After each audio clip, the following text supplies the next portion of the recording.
Hola, les damos la bienvenida a Aprende en Casa 3, un espacio en el que vamos a poder estudiar y divertirnos desde nuestros hogares.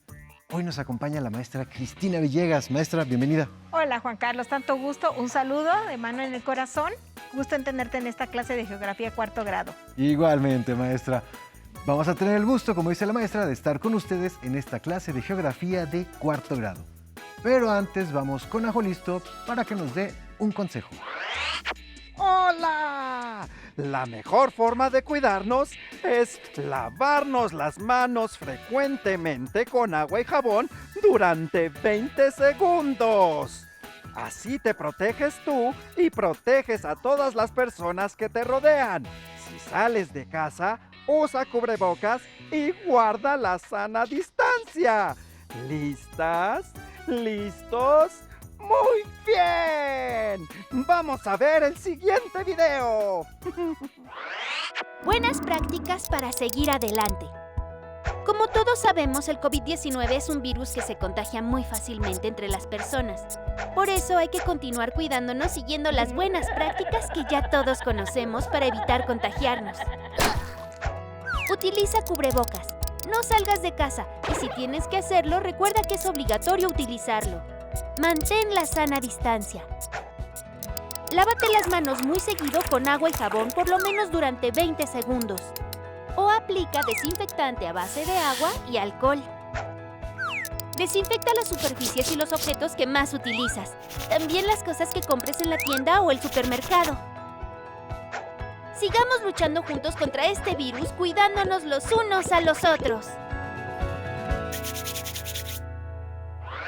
Ahora sí, estamos listos. Perfecto.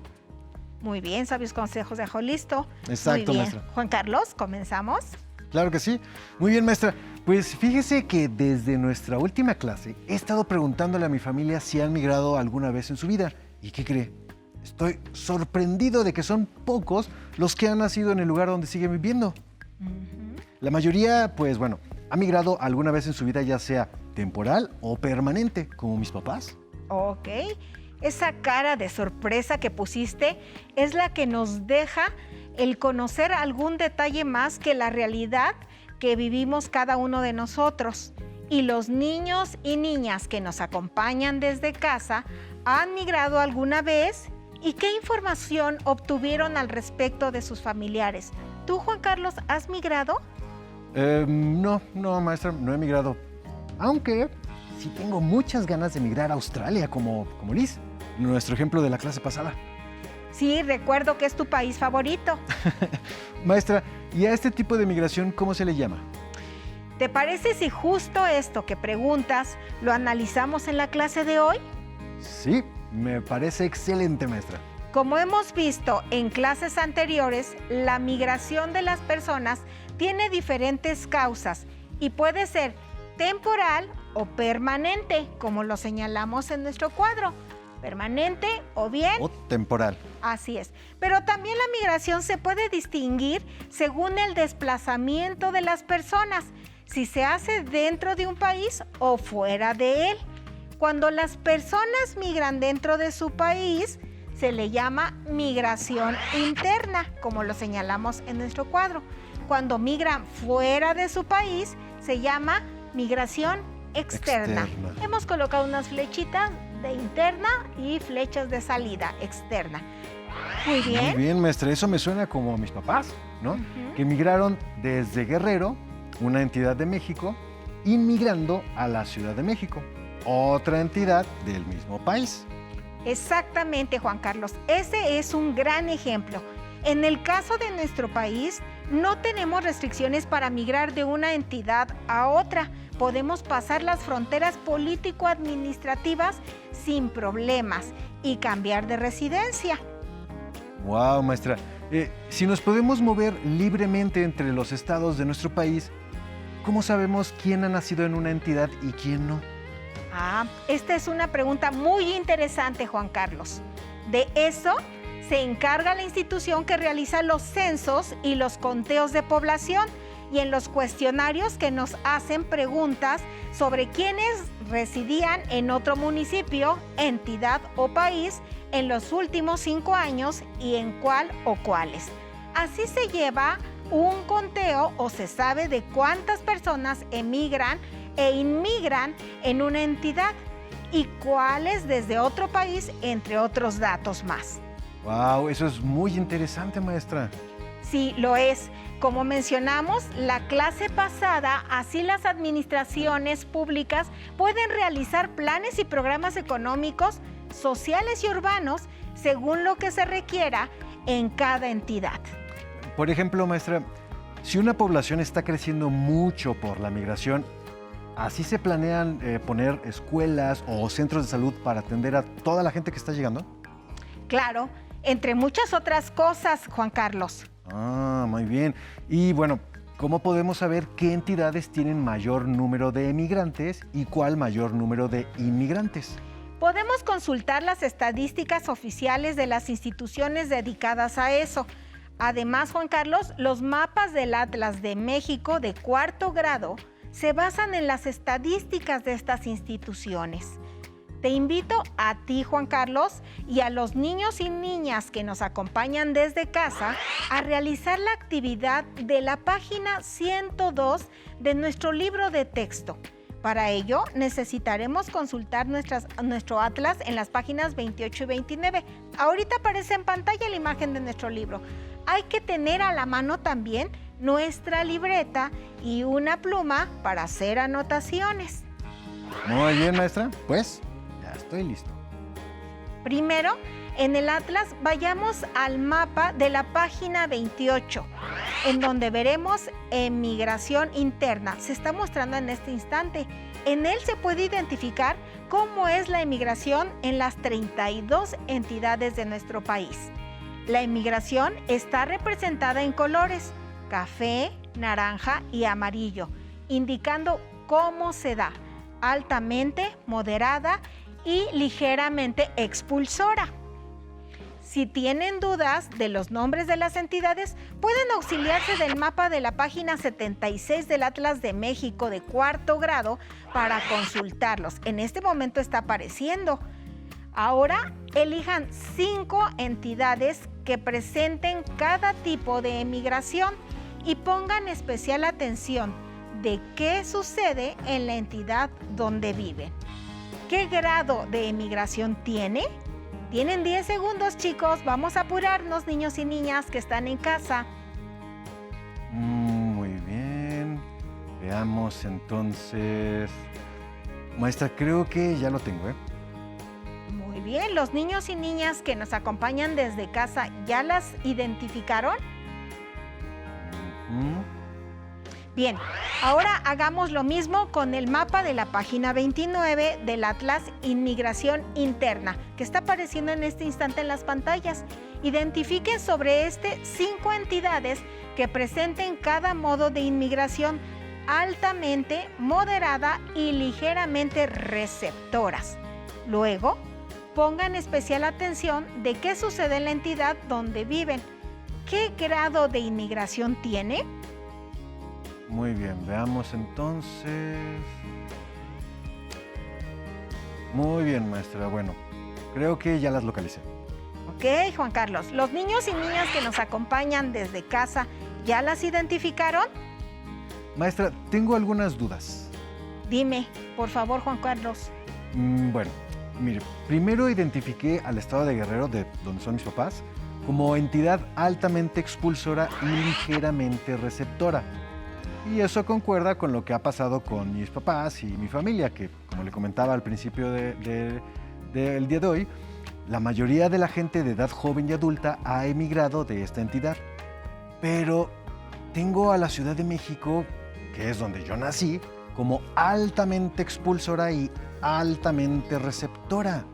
¿Por qué pasa eso? Eso se debe a la gran movilidad de personas en la Ciudad de México. Recordemos que es la ciudad más poblada del país y en ella se ofrecen múltiples servicios educativos, de salud, recreativos y diversos comercios que son atractivos para que la gente venga a estudiar, a trabajar, usar servicios de salud o vivir aquí. Pero muchos lo hacen de forma temporal, como Liz, a quien entrevistamos la clase pasada. Ella estuvo un año en esta ciudad estudiando y luego volvió a su lugar de origen. Esa dinámica la practican miles de personas. Además, también hay gente que quiere cambiar sus condiciones de vida y emigra a otras entidades o países buscando alejarse de los problemas urbanos. ¿Cómo ves, Juan Carlos? ¿Recuerdas todos los problemas que identificamos en nuestro recorrido? Sí, maestra, sí.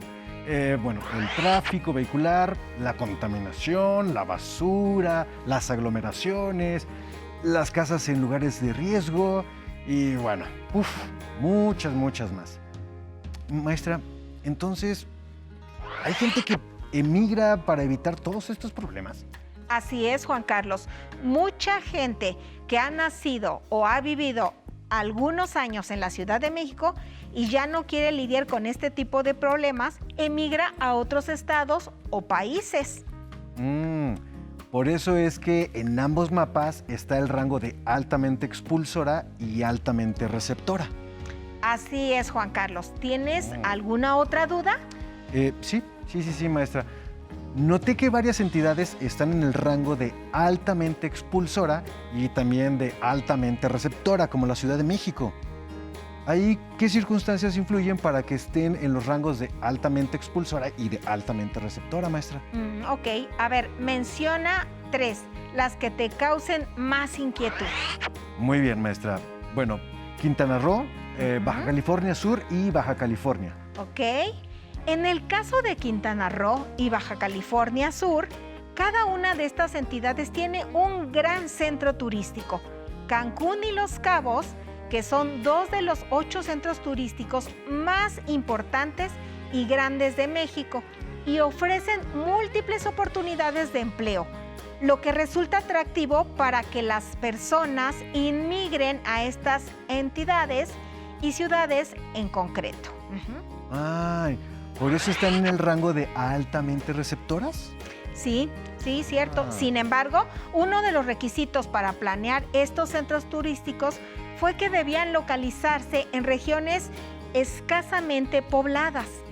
Entonces, las ciudades que se han conformado en torno a estos centros están pobladas principalmente por migrantes que han llegado a trabajar y no echan raíces en el lugar, por lo que se regresan con facilidad a sus lugares de origen o se mueven hacia otros sitios que les ofrezcan mejores oportunidades de vida, como lo observamos en la imagen que se está presentando en la pantalla.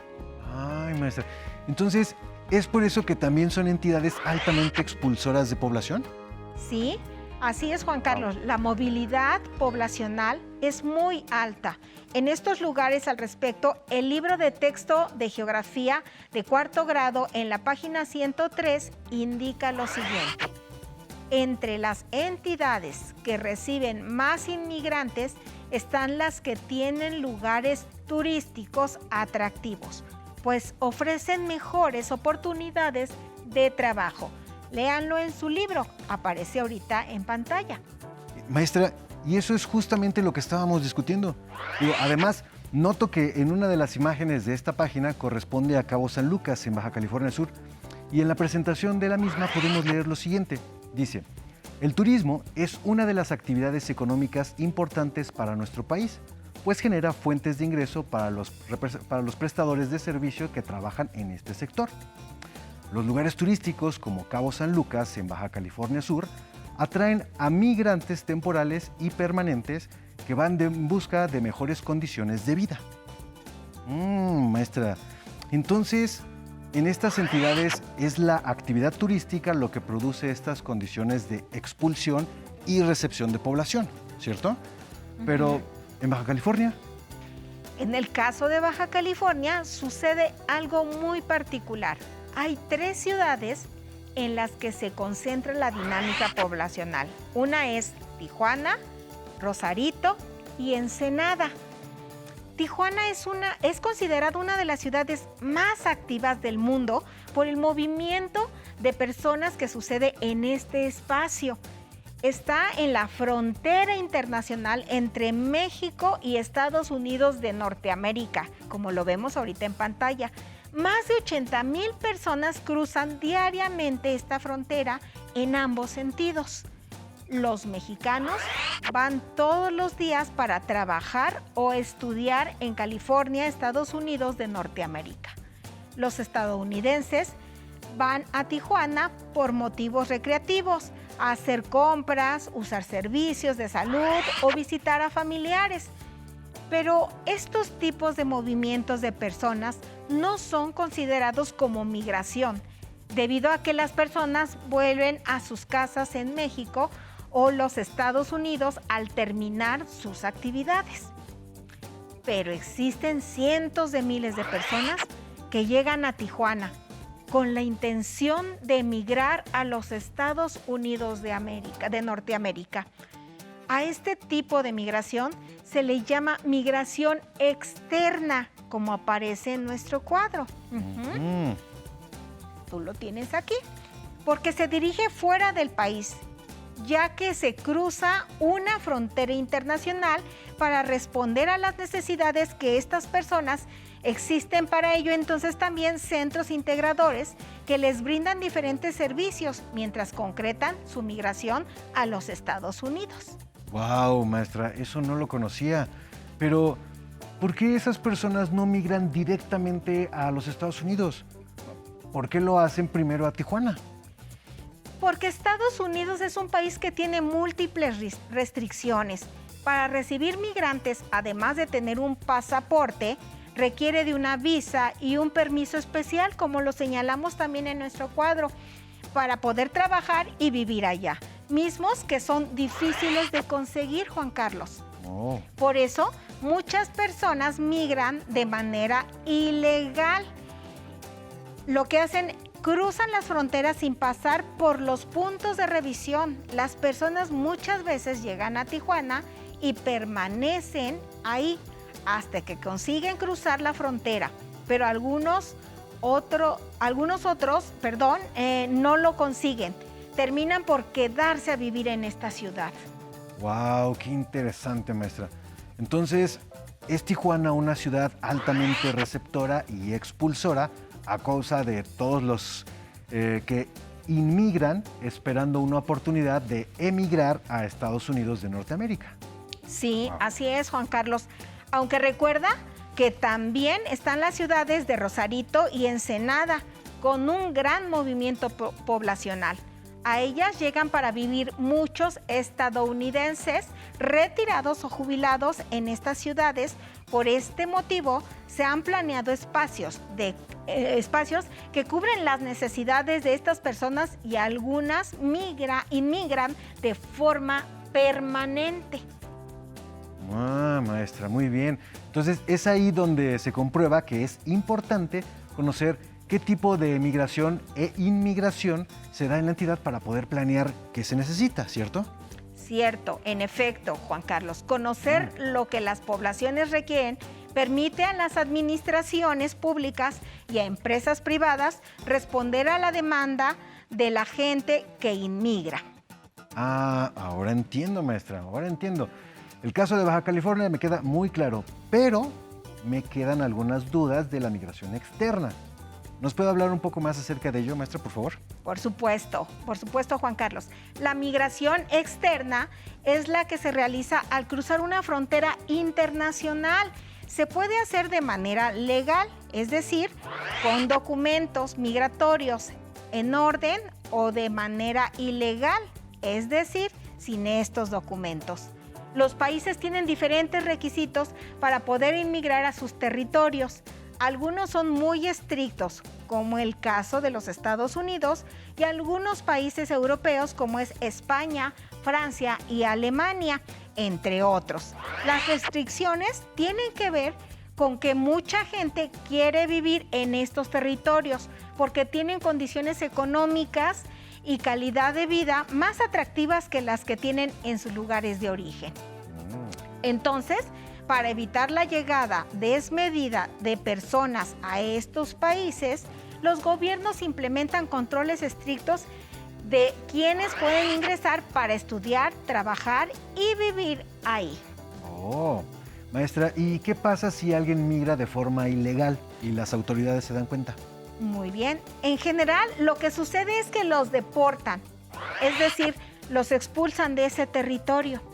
Oh, no, pues qué fuerte experiencia, ¿no? Así es. Por ello, leamos la carta que escribió Antonio sobre su familia y que está en el libro de geografía de 4º grado en la página 100. Juan Carlos, mientras la leemos, puedes hacer anotaciones en tu libreta sobre qué puntos aparecen importantes de la experiencia de Antonio y su familia. Los niños y niñas que están en casa también pueden hacer sus notas sobre lo que les llama la atención. Juan Carlos, ¿notas cómo casi toda la familia de Antonio ha emigrado de Zacatecas de la misma forma y por los mismos motivos? Uf, sí, maestra, sí. Todos sus tíos se fueron sin documentos migratorios a los Estados Unidos y menciona que, bueno, es lo que hace mucha gente, hombres y mujeres del lugar donde vive, en Nieves, en Zacatecas, porque pues no encuentran empleo o les pagan muy poco y no les alcanza. Cierto es, así es, Juan Carlos. Ahora te invito a leer en la página 104 de nuestro libro lo que se dice sobre la migración externa que realizan los mexicanos. Los niños y niñas que nos acompañan desde casa también nos pueden seguir la lectura. Y si algo les interesa o tienen dudas, anótenlo en sus libretas para preguntar a algún familiar o a su docente. Claro que sí, maestra. Dice así: los que se van del país. Cada vez es mayor el número de mexicanos que emigra a otros países para buscar mejores condiciones de vida. En 2015, 1 de cada 10 mexicanos era emigrante y los principales países de destino eran Estados Unidos, Canadá, España, Alemania y Reino Unido. De acuerdo con el Consejo Nacional de Población, CONAPO por sus siglas, en Estados Unidos residen más de 11 millones de personas nacidas en México, de las cuales 2 de cada 3 son migrantes originarios, en su mayoría de Guanajuato, Guerrero, Michoacán, Nayarit, Oaxaca, San Luis Potosí y Zacatecas. Las ciudades fronterizas como Tijuana, Ciudad Juárez, Nuevo Laredo y Piedras Negras son importantes para los flujos migratorios hacia Estados Unidos, ya que por ellas sale la mayor parte de la población emigrante. Los migrantes mexicanos trabajan por lo general en actividades agrícolas, de limpieza y comerciales. Los estados a los que llegan son California, Texas, Illinois, Florida y Arizona. Exacto, Juan Carlos. ¿Qué te parece? Wow, maestra, es impresionante el número de mexicanos que había en 2010 viviendo en Estados Unidos. ¿11 millones? Bueno, debe de haber ya ahora más, ¿no? Sí, así es, Juan Carlos. ¿Notaste que Guerrero es una de las entidades de donde más personas emigran a los Estados Unidos? Sí, maestra, sí. Además, también identifiqué a Zacatecas como entidad de las que más mexicanos emigran para ir a Estados Unidos, tal como nos lo cuenta Antonio en su carta. Les quiero leer ahora un dato interesante que tenemos en la misma página. De acuerdo con el INEGI, en 2010, 1 de cada 4 duranguenses y 1 de cada 2 michoacanos vivían en Estados Unidos.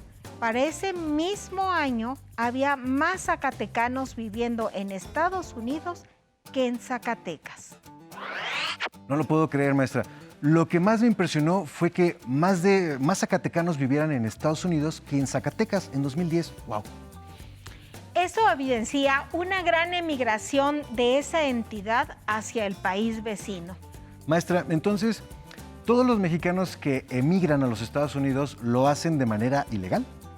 Lo digo por lo que comentamos sobre las restricciones migratorias. No, hay también muchas personas que migran de forma legal, cubriendo los requisitos que les piden para ingresar a ese país. Muy bien, maestra. Entonces, a ver, si yo quiero migrar de forma legal a Australia para estudiar, me pedirán unos requisitos, ¿cierto? ¿cierto? Pero si quiero irme a trabajar, ¿me pedirían otros? Sí, como comentamos, explicamos la clase anterior, las causas por las que migran las personas son múltiples y las circunstancias son diversas. Hay familias o personas que lo hacen de forma planeada y buscan mejoras económicas y de calidad de vida en otros países de América o hasta en países de otros continentes. Wow, sí, maestra, sí. Bueno, las experiencias de Antonio, comparadas con las que puede vivir migrantes de manera legal, son muy, muy diferentes, la verdad. Así es. Ahora invitamos a los niños y niñas que nos acompañan desde casa a que comparen las experiencias migratorias de sus familiares e identifiquen semejanzas y diferencias. Incluso pueden comunicarse con algún compañero o compañera y ver las experiencias migratorias entre distintas familias. Muy bien, maestra. Sí, eso me agrada y lo voy a hacer. Muy bien. Muchas gracias, maestra Cristina. Muchísimas gracias. Un placer estar contigo en esta clase y nos despedimos de los niños. Hasta pronto. Si te es posible, consulta otros libros y comenta el tema de hoy con tu familia. Si tienes la fortuna de hablar una lengua indígena, aprovecha también este momento para practicarla y platicar con tu familia en tu lengua materna. Por hoy hemos terminado con México, un país de migrantes, de geografía de cuarto grado. Espero lo hayan disfrutado tanto como nosotros. Nos vemos, hasta la próxima. A continuación, matemáticas. Pero antes, a movernos un poco.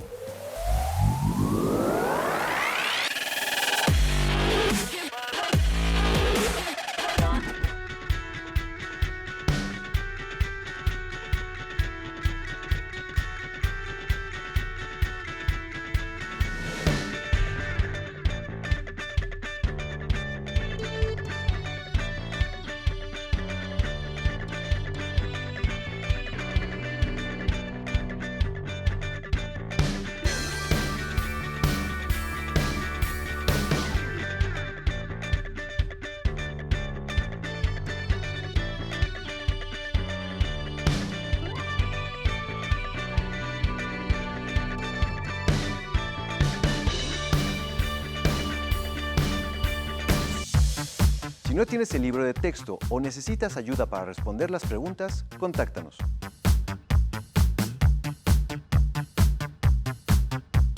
Para apoyo pedagógico, hay maestras y maestros de lunes a viernes de 8 a 20 horas en el teléfono 55 41 72 04 13, con 100 líneas.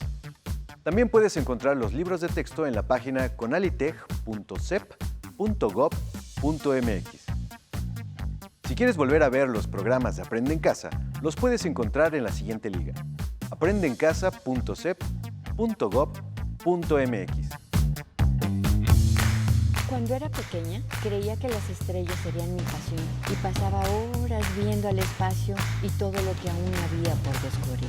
Y aunque en casa el estudio siempre era lo más importante, mi mamá me decía, creo que sería buena idea que seas maestra. Y mi papá le contestaba, creo que es más seguro que seas dentista. Mi curiosidad me llevó a estudiar física, pero fueron mis ganas de conectar con el lado humano de la ciencia lo que me llevó a estudiar física médica. Después de muchos años, mi esfuerzo y mi estudio me llevaron a colaborar en el Organismo Internacional de Energía Atómica, convirtiendo mi pasión en un orgullo que nunca podré olvidar. Los límites solamente se crearon para marcar la distancia hasta donde tú quieres llegar.